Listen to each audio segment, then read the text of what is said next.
அது ரொம்ப ஆசை எனக்கு. எங்கேயாவது ரோட்டில் கிரிக்கெட் விளையாட பார்த்தா நானே போய் பேட்டை பிடிச்சி அவங்கள விளையாண்டுட்டு வந்திருக்கிறேன். எங்கள் ஃபாதரே வந்து கிரிக்கெட் விளையாண்டுருக்காரு, தலைவர். அவருக்கு நம்ம போலிங்லாம் போட்டிருக்கேன். நான் வந்து போலர். எனக்கு அதில் ஆஃப் ஸ்பின் தான் நல்லா போடுவேன் நான். ஸோ இப்போது தோனி சார் வந்து உங்களோட கம்பேர் பண்ண முடியுமா சார்? என்னுடைய அந்த கூல்னஸ், காம்னஸ் முயற்சி பண்ணலாமே தவிர கம்பேர் பண்ண முடியாது. இப்படிப்பட்ட அரசியல் எத்தனையோ தோல்விகளை நாங்கள் சந்திச்சிருக்கிறோம். ஆக அந்த தோல்வியை கண்டு துவண்டு விடக்கூடாது. அந்த தோல்வியை படிக்கட்டா நினச்சிக்கிட்டு நம்ம அதில் ஏறி தான் போயிட்டு இருக்கணும். இப்போ பண்ணியிருக்கிற அரசு வந்து கவர்மெண்ட் வந்து உங்களுக்கு இவ்வளோ சப்போர்ட்டாக பண்ணியிருக்கு. இதை விட நீங்கள் வேறு ஏதாவது அதிகமாக எதிர்பார்க்குறீங்களா? கவர்மெண்ட் இப்படி செஞ்சா இன்னும் நல்லாயிருக்கும் அப்படிங்கிற யோசனை கூட நீங்கள் சொல்லலாம். யாரும் பயப்படாமல் கூச்சப்படாமல் சொல்லுங்கள். எல்லாருமே அப்பா அம்மாவோட ஜாலியாக சந்தோஷமாக இருக்காங்க. ஆனால் எனக்கு மட்டும் ஏன் இந்த மாதிரி இருக்கணும், கஷ்டப்படுற மாதிரி இருக்கே அதோ நீங்கள் வந்து சில கேள்விகளை என்னிடத்துல கேட்க போகிறீங்கன்னு சொன்னார். கேள்விகளை கேளுங்க, முடிஞ்ச வரைக்கும் நான் பதில் சொல்கிறேன், கேட்கலாம். உங்கள் சின்ன வயசில் உங்களுக்கு ரொம்ப பிடிச்ச ஸ்போர்ட்ஸ் பிளேயர் யார் சார்? பார்த்து மோட்டிவேட் ஆன ஸ்போர்ட்ஸ் பிளேயர் சின்ன வயசுலையா? ஆமாம் சார். கிரிக்கெட்டை பொறுத்த வரைக்கும் கபில் தேவ் எனக்கு ரொம்ப பிடிக்கும். ஏன்னா அவர் சாதாரண குடும்பத்தில் பிறந்து படிப்படியாக வளர்ந்து முன்னுக்கு வந்தவர். அவர் அது மட்டும் இல்லாமல் இந்தியாவுக்கு வேர்ல்டு கப்பை வாங்கி கொடுத்த முதல் ஒரு கேப்டனாக இருந்தவர் கபில் தேவ். அதனால் ரொம்ப பிடிக்கும் எனக்கு. அதுக்கப்புறம் கவாஸ்கர், ஓகே, அது தொடர்ந்து டெண்டுல்கர், ஓகே, தோனி. இப்போ இருக்கிற இளைஞர்கள் தமிழ்நாட்டை பொறுத்த வரைக்கும் நிறைய இளைஞர்கள் வந்து கிரிக்கெட்ல வந்துட்டு இருக்கிறாங்க, மற்றதுலேயே வந்துட்டு இருக்கிறாங்க, நீங்களும் வந்துட்டு இருக்கிறீங்க. அதனால எல்லாரையும் பிடிக்கும் எனக்கு. சார், உங்களை பார்த்ததுல எனக்கு ரொம்ப சந்தோஷம். தமிழ்நாடு விளையாட்டு வீரர்கள்ல யாருடைய விளையாட்டு கேட்குறீங்க? நீங்களாம் தமிழ்நாட்டு வீரர்கள் தான். இல்லை குறிப்பிட்டு நான் சொன்னால் மற்றவங்களுக்கு கோபம் வந்துடும், மனசை கஷ்டமாகலாம். இருந்தாலும் நான் சொல்ல முடியாது. எல்லாருடைய விளையாட்டும் பிடிக்கும். தமிழ்நாட்டை சார்ந்த அத்தனை பேரும் சிறப்பு விளையாடி இந்த நாட்டுக்கு, குறிப்பாக தமிழ்நாட்டுக்கு, இந்தியாவுக்கு பெருமை தேடி தர வேண்டும் என்பது தான் என்னுடைய வேண்டுகோள், என்னுடைய ஆசையும் தான். நீங்கள் விளையாடின முதல் ஸ்போர்ட்ஸ் என்ன ஸ்போர்ட்ஸ்? ஹாக்கி ஸ்கூலில் படிக்கும்போது ஹாக்கியில் ஒரு டீமில் இருந்தேன் நான். எம்சிசி ஸ்கூலில், மெட்ராஸ் கிறிஸ்டின் காலேஜ் ஸ்கூலில் சென்ட் பீச் ஸ்கூலோட மேட்ச் நடக்கும்போது அதில் விளையாண்டுருக்கேன். அதனால் ஹாக்கியும் பிடிக்கும், கிரிக்கெட்டும் பிடிக்கும். அதுதான் விரும்பி விளையாடுறது உண்டு. வணக்கம் ஐயா, என் பேர் காசிமா. நான் சென்னையில் second year justice Basheer Syed Ahmed காலேஜில் படித்தேன். திருவற்றியூர். நான் வந்து 2024 6th வேர்ல்ட் கப் கேரம் டோர்னமெண்ட்டில் 3 கோல்டு மெடல் வின் பண்ணியிருக்கேன். இந்தியாவுக்கும் தமிழ்நாட்டுக்கும் சென்னைக்கும் பெருமை சேர்த்து கொடுத்தது ரொம்ப ஹாப்பியாக இருக்குது. எனக்கு 2 நாள் தான் இருந்தது போகிறதுக்காக. எங்கள் அப்பா ஒரு ஆட்டோ டிரைவர், அந்த நேரத்தில் எனக்கு கட்ட முடியல. அந்த நேரத்தில் சாம்பியன் ஃபவுண்ட் SDITயில் அப்ளை பண்ணி 1 டே கூட ஆகலை. எனக்கு 1.5 லட்ச ரூபா கொடுத்து அமெரிக்காவை போக வச்சுருந்தீங்க. போயிட்டு வந்ததுக்கு அப்புறமாவும் எனக்கு ஊக்கத்தொகையாக 1 கோடி ரூபா கொடுத்துருக்கீங்க. நீங்கள் வாழ்த்தலைன்னா நான் எங்கள் அப்பா இன்னைக்கு வரைக்கும் ஒரு ஆட்டோ டிரைவராக தான் இருந்திருப்பார். நாங்களும் வெளி உலகத்துக்கு தெரிய வந்திருக்க மாட்டோம் சார். ஒரு சட்டசபையில் வந்து நீங்கள் சொல்லியிருந்தீங்க சார், ஒரு காசிமா இல்லை 100 காசிமா உருவாக்கணுன்ட்டு. இந்த வருஷம் கீர்த்தனா வந்து எங்கள் கிளப்பில் 13 வருஷமாக ப்ராக்டிஸ் பண்ணி 3 கோல்டு மெடல் வின் பண்ணியிருக்காங்க. இந்த மாதிரி நாங்கள் வின் பண்ணிட்டு வந்ததுக்கு காரணம் நீங்கள் தான். நீங்கள் வந்து என்னை வெளி உலகம் தெரிஞ்சதுனால இன்றைக்கி என்னுடைய ஸ்டோரி வந்து ஒரு மூவியாக வந்து ரிலீஸ் ஆக போகுது சார். இந்த கேரம் குயின் சொல்லிட்டு என்னுடைய மூவி வந்து இப்போது போயிட்டுருக்கு. இது வந்து ரொம்ப ஹாப்பியாக இருக்குது சார். கண்ணகி நகரில் கார்த்திகா வந்து சொல்லியிருந்தாங்க, அந்த ஏரியானா என்னன்ட்டே தெரியாது. இன்னைக்கு வந்து கண்ணகி நகர்னாலே கார்த்திகான்னு சொல்லிட்டு தெரிய வச்சிருக்கீங்க. இது யாருமே இல்லை அப்படின்ட்டு இருந்த நேரத்தில் இப்போ வந்து நீங்கள் இருக்கீங்க, நாங்கள் வின் பண்ணுவோம்னு சொல்லிட்டு எல்லாருமே போயிட்டு இருக்காங்க. கண்டிப்பாக நாங்களும் வந்து அடுத்த வர வேர்ல்ட் கப்லேயும் வந்து கண்டிப்பாக தமிழ்நாட்டு சார்பாகவும் சென்னை சார்பாகவும் நாங்கள் கண்டிப்பாக வின் பண்ணிட்டு வருவோம் சார். ரொம்ப நன்றி சொல்லிக்கிறேன். நீங்கள் ஃபன்னாக ஜாலியாக ஃபன் கேம்ஸ் இல்லை ஏதோ ஜாலியாக ஹாபி மாதிரி விளையாடுறது யார் கூட சார் விளையாடுவீங்க? நான் இப்போ விளையாடுறதுக்கு வாய்ப்பு இல்லை, ஆனால் வாய்ப்பு கிடைச்சா விளையாடுவேன். அதில் சிந்தனை கிடையாது. அது ரொம்ப ஆசை எனக்கு. எங்கேயாவது ரோட்டில் கிரிக்கெட் விளையாட பார்த்தா நானே போய் பேட்டை பிடிச்சி அவங்கள விளையாண்டுட்டு வந்திருக்கிறேன். நான் சின்ன பிள்ளையான ஸ்கூலில் படிச்சுட்டு இருக்கும்போது ஸ்ட்ரீட்டில் கிரிக்கெட் விளையாண்டுருக்கோம். எங்கள் ஃபாதரே வந்து கிரிக்கெட் விளையாண்டுருக்காரு, தலைவர். அவருக்கு நம்ம போலிங்லாம் போட்டிருக்கேன். நான் வந்து போலர். எனக்கு அதில் ஆஃப் ஸ்பின் தான் நல்லா போடுவேன் நான். அது மட்டும் இல்லாமல் ஸ்கூலில் படிக்கும்போது பார்த்தீங்கன்னா புக் கிரிக்கெட் விளையாடுவோம். நீங்கள் பார்த்துருப்பீங்க, இந்த புக்கு பேஜ் திருப்பும் போது 6 56 வந்தால் 6 சிக்ஸரு 4 ஒரு 0 வந்து அவுட்டு. உங்களுக்கு தெரியும், நீங்கள் பல பேர் தெரிஞ்சிருக்கும். அந்த மாதிரி விளையாண்டுருக்கோம். கிளாஸ் நடந்துகிட்டு இருக்கோம், நான் பாட்டு பசங்க விளையாண்டுட்டு போதேன். அதெல்லாம் ஞாபகம் வரும் எனக்கு. கிரிக்கெட் அந்த அளவுக்கு பைத்தியமாக இருந்தவன் நான் கிரிக்கெட்டில். Actors, cinema actors cricket match போட்டு சேப்பாக்கில் அதுக்கு நடந்த மேட்ச்சில் நான் கலந்துக்கிட்டப்போ நான் என்னோடய டீமில் எங்கள் சினிமா நடிகர் டீமில் வந்து நான் வந்து பவுலராக என்னை செலக்ட் பண்ணியிருந்தாங்க. 3 விக்கெட் எடுத்தப்போ. அப்படியா சார்? ஆமாம். அதை பற்றி கொஞ்சம் ஏதாவது சொல்லுங்கள் சார். டி ராஜேந்திர சன் இருக்கார், அவர் சிலம்பரசன், அவர் ஆப்போசிட் டீம் விளையாண்டாரு. நடிகர் நெப்போலியன் விக்கெட்டு, இன்னொருத்தர் ஞாபகம் சரியாக போல 3 விக்கெட் எடுத்தாங்க. எல்லாம் ஆஃப் பிரேக் போட்டு தான் எடுத்தேன். ரொம்ப நல்லா சார். அடுத்த 10 ஆண்டு காலத்தில் தமிழ்நாடு விளையாட்டுத்துறை எந்த நிலையில் இருக்கும்னு நினைக்கிறீங்க? இப்போ வந்து நான் என்னுடைய தலைமையில் ஆட்சிக்கு வந்து 4 வருஷம் ஆச்சு. இந்த ஆட்சிக்கு வந்தது பிறகு எல்லா துறையிலையும் இன்றைக்கி வந்து முன்னேறிட்டு வரோங்கிறது உங்களுக்கே தெரியும். எல்லா துறையும், குறிப்பாக கல்வித்துறை, அந்த மாதிரி இன்றைக்கி விளையாட்டுத்துறையிலையும் எல்லா மாநிலத்தையும் மிஞ்சக்கூடிய அளவுக்கு நம்ம வந்துகிட்டு இருக்கிறோம். அதனால தான் விளையாட்டுத்துறைக்காக உதயநிதியை வந்து நான் அமைச்சராக்கி அவர் வந்து இதில் இன்ட்ரெஸ்ட் காட்டி அவர் நல்லா ஸ்பீடாக பண்ணிகிட்டு இருக்காரு. உங்களுக்கே தெரியும். நல்ல பாராட்டு அவர் வாங்கிட்டு இருக்காரு. தொடர்ந்து அவர் துணை முதலமைச்சர் அவரை அந்த பொறுப்பையும் கொடுத்துருக்குறோம். அதனால் இப்போ எல்லா ஸ்டேட்டோட தொடர்பு கொண்டு, ஸ்டேட்டோட மட்டும் இல்லை, வெளிநாட்டில் இருக்கிற அந்த விளையாட்டு துறையோட தொடர்பு கொண்டு இன்றைக்கி வெளிநாட்டில் சார்ந்த ஹாக்கி மேட்ச் நடக்குது, வெளிநாட்டில் இருந்து கலந்துக்கிறாங்க. அதனால் இப்போ சிறப்பாக வந்துக்கிட்டு இருக்கு இந்த ஆட்சியை பொறுத்த வரைக்கும். இது தொடரும் என்ற நம்பிக்கை எனக்கு இருக்குது. நீங்கள் ப்ரெஷரைஸ் சுச்சுவேஷன்ஸில் எப்படி ஹேண்டில் பண்ணுவீங்க? நான் வந்து 14 வயசுலேயே அரசியலில் இறங்கிட்டேன். அப்போலேருந்தே எனக்கு டென்ஷன் தான். அப்போலேருந்து ஏதாவது டென்ஷனான செய்தி வந்துட்டு இருக்கான். அதனால் பழகி போச்சு எனக்கு. அதனால் அதை பற்றி கவலைப்படுறதில்ல. நான் பாட்டுக்கு போயிட்டுருக்கிறேன். இல்லை அந்த ப்ரெஷர் வரும்போது புக் எடுத்து படிக்க ஆரம்பிச்சுப்பேன், டிவி பார்ப்பேன், ரேடியோ கேட்பேன், பாட்டு கேட்பேன். அப்படி இல்லைன்னா நடந்து வாக்கிங் பண்ண ஆரம்பிச்சிடுவேன். இதுதான் எனக்கு. வணக்கம் சார், என் பேர் மனோஜ். நான் மதுரை மாவட்டத்துலேருந்து வரேன்.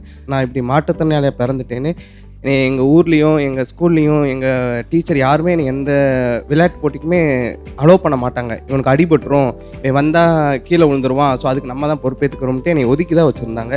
ஸோ நம்ம குறையா பிறந்துட்டோம், நீ நம்ம ஒன்றும் பண்ண முடியாது, இதை வச்சு நம்ம எப்படி நம்ம முன்னேற போகிறோம்னு நினச்சி நானாகவே தான் ப்ராக்டிஸ் பண்ணிக்கிட்டு இருந்தேன். ஸோ அப்படி ப்ராக்டிஸ் பண்ணிக்கும்போது 2011 எனக்கு ஒரு வாய்ப்பு கிடச்சிச்சு. மாற்றுத்திறனாளிக்கும் தனி விளையாட்டு போட்டின்னு ஒரு வாய்ப்பு கிடச்சி.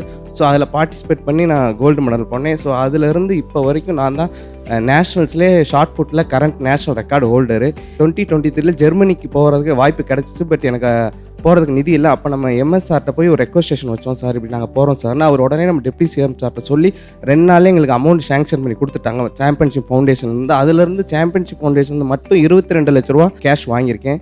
உண்மையிலே இந்த கவர்மெண்ட் ரொம்ப சிறப்பாக பண்ணிகிட்டு இருக்காங்க. ஸ்போர்ட்ஸ்லாம் என் லைஃப் ரொம்ப மோசமான நிலைமையில தான் போயிருக்கோம்.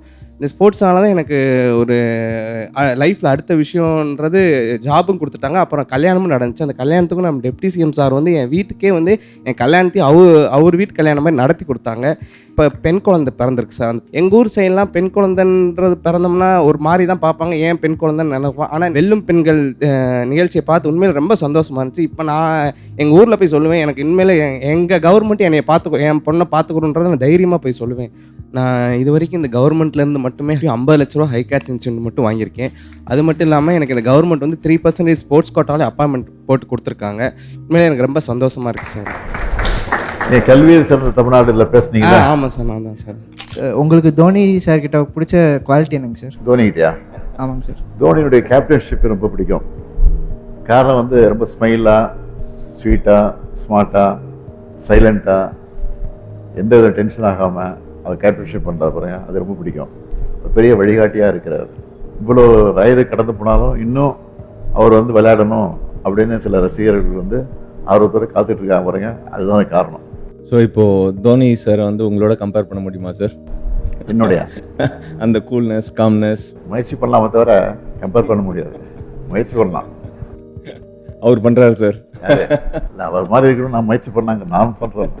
சோஷியல் மீடியாவில் நாங்கள் நிறைய நான் பர்சனலாக நிறையா பார்க்குறது என்னென்னா, இப்போ இந்தியாவோ இல்லை ஏதாவது பெரிய லெவல் பிளேயரோ ஏதாவது டோர்னமெண்ட் வின் பண்ணிட்டு வந்தாங்கன்னா ஃபஸ்ட்டு நீங்கள் தான் வந்து முன்னுக்கு வந்து அப்ரிஷியேட் பண்ணுறீங்க.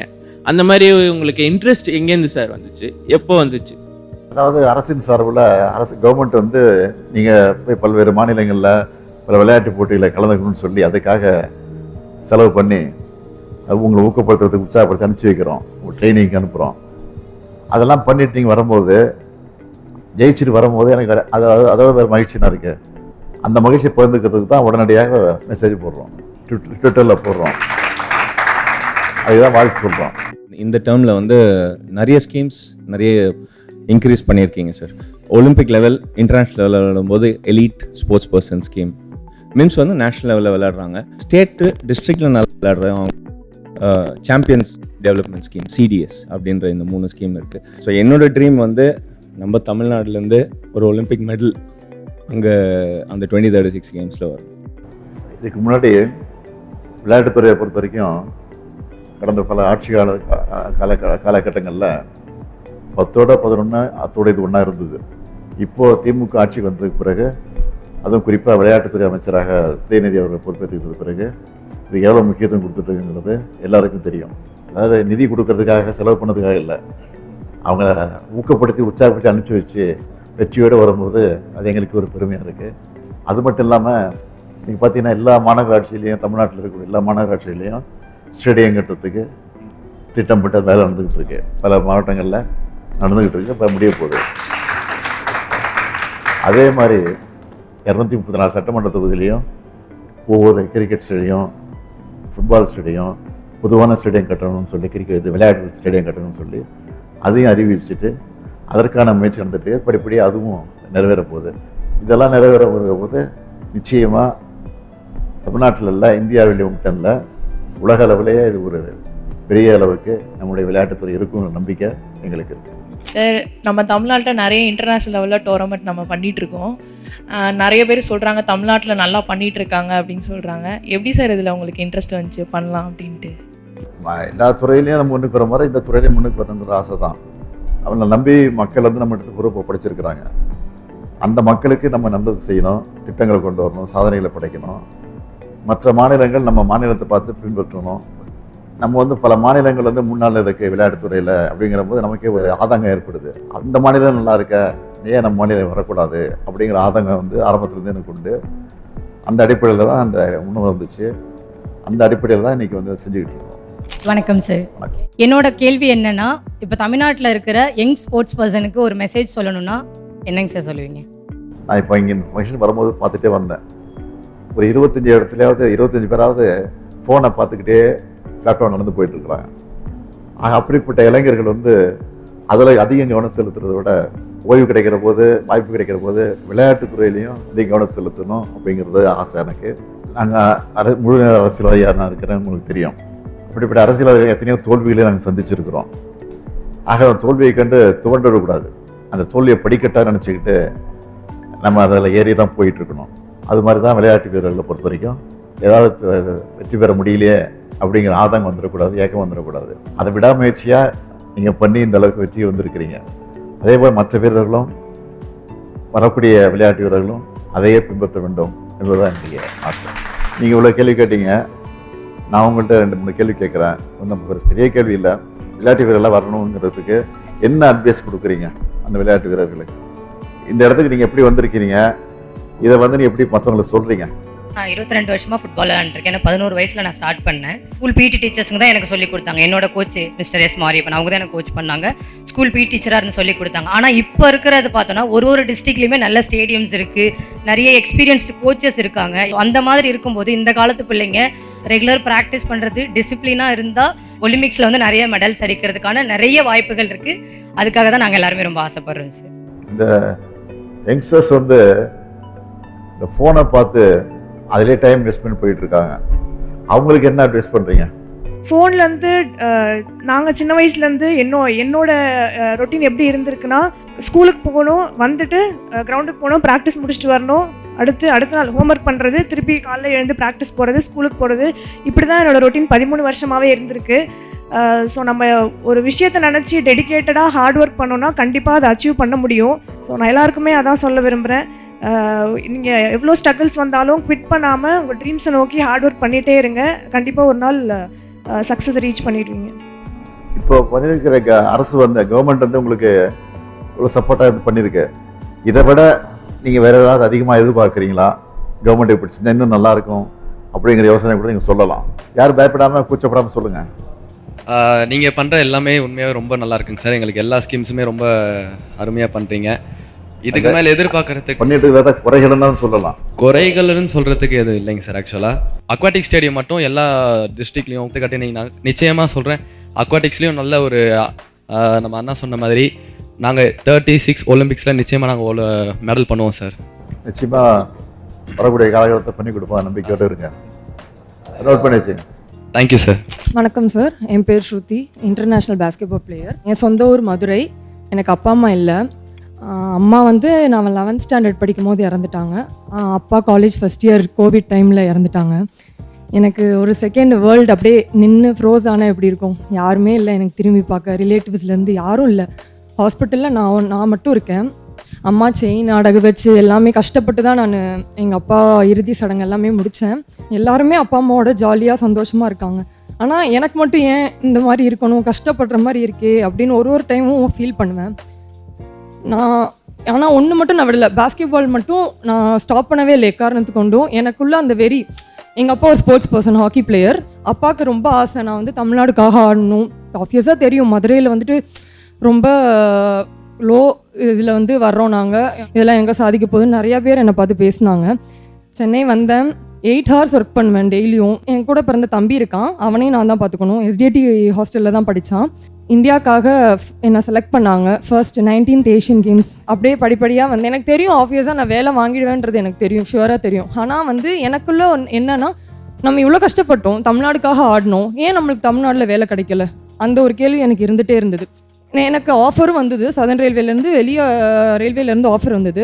என் சர்டிஃபிகேட்ஸ்லாம் வச்சு அப்ளை பண்ணேன். அதில் டெப்டி சிஎம் உதயநாட்டை கூட பேசியிருந்தான்னா எப்போ எங்களுக்கு வரும், December 23, 2024 என் லைஃப் அப்படியே ஒரு சேஞ்ச் ஆச்சு. ஒரு 1ஆம் தேதி வந்தாலே எனக்கு பயமாக இருக்கும், ஐயோ நம்ம ஹாஸ்டல் ரெண்ட் கட்டணுமே, சாப்பாடுக்கு என்ன பண்ணுவோம், தம்பி காசு கொடுக்கணுமே, அவ்வளோ பயந்த என்ன. இப்போ 31st வந்தாலே எங்கள் அக்கௌண்ட்டில் கிரெடிட் ஆகிடும் 80,000. ஆர்டர் காப்பிலாம் வாங்கும் போது எனக்கு அந்த சந்தோஷத்தை வெளிப்படுத்தவே முடியல. அதுக்கு மெயினாக நீங்கள் தான் சார் ஒரு ரீசன். இப்படி இருக்க இளைஞர்களுக்கு நீங்கள் ஒரு எனர்ஜி பூஸ்டர் மாதிரி இருக்கீங்க. இப்போ இந்த தமிழ்நாடு கவர்மெண்ட் செய்கிறதெல்லாம் பார்க்கும்போது இப்படி இருந்த என்ன இவ்வளோ தூரம் தூக்கி வச்சுருக்காங்க, அது வார்த்தைகளால் சொல்லவே முடியல. ரொம்ப நன்றி சார். எனக்கு வந்து எப்படா உங்கள்கிட்ட பேசுவோன்னு ரொம்ப ஆர்வமாக இருந்தேன். எங்கேயுமே பேச வாய்ப்பே கிடைக்கல உங்ககிட்ட. உதயநிதி அண்ணா வந்திருந்தாலுமே எனக்கு அவ்வளோ சந்தோஷமாக இருந்திருக்கும். அவரும் இல்லை, பட் ஆனால் நீங்கள் கண்டிப்பாக அவருக்கும் நான் நன்றி சொன்னேன்னு சொல்லிவிடுங்க சார். எல்லாமே இந்த வாய்ப்பு கொடுத்த அனைத்து நல்லுள்ளவங்களுக்கும் நன்றி சார். Thank you sir. உங்கள் எல்லாரையும் சந்தித்ததில் நான் மிகுந்த மகிழ்ச்சி அடைகிறேன், பெருமைப்படுறேன். நீங்கள்லாம் இன்றைக்கி விளையாட்டு வீரர்களாகவும் வீராங்கனைகளாகவும் உருவாகி பல்வேறு சாதனைகளை புரிந்து தமிழ்நாட்டுக்கு, இந்தியாவுக்கு பெருமை தெரிவிக்கக்கூடிய வகையில் நம்முடைய விளையாட்டு போட்டிகளில் பங்கேற்று வெற்றியை தெரிந்து பிடிக்கிறீங்க. இன்றைக்கி உலக அளவில் விளையாட்டுத்துறையில் தமிழ்நாடு முன்னணி இருக்குங்கிற பேர் வந்தால் அது எனக்கு மட்டும் இல்லை, தமிழ்நாட்டுக்கு உங்களுக்கும் பெருமை தான். அந்த பெருமைக்காக காத்துக்கிட்டு இருக்கிறேன். வரும் நம்பிக்கை எனக்கு.